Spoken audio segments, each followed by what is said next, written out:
And a spiteful partner that wants everything, lies to the police, manipulates the system, gets a protection order put in place, to then fast track the court system, get it straight in there 7 to 10 days later, and then is able to put a lie down on a bit of paper and file an ouster order, and this lie be taken as truthful, real life events that have taken place, even though their made up delusional story can have so much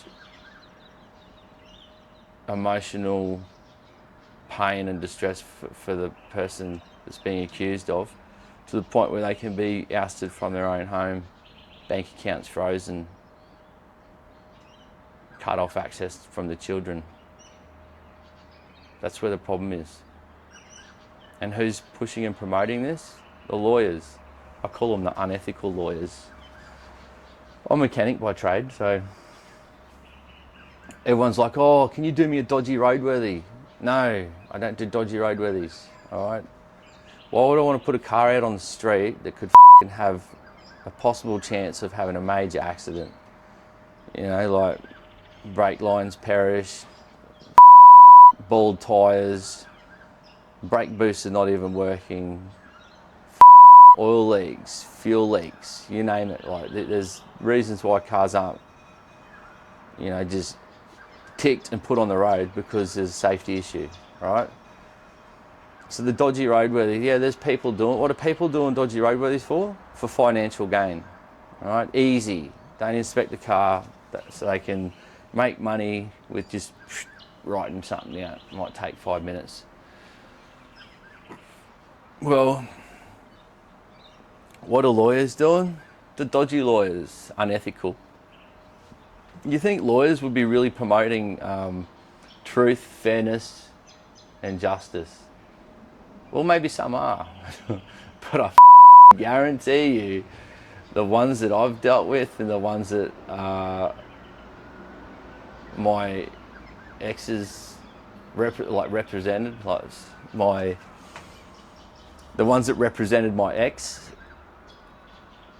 misused the family law system unethically.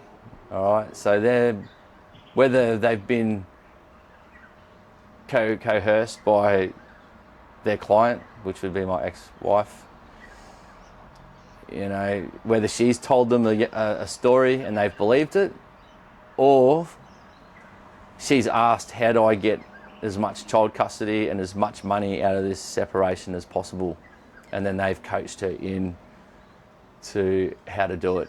My lawyers told me that this is the loophole and this is what the lawyers do. They'll coach the other person, and my ex-wife's not smart enough to do this, so she's definitely been coached.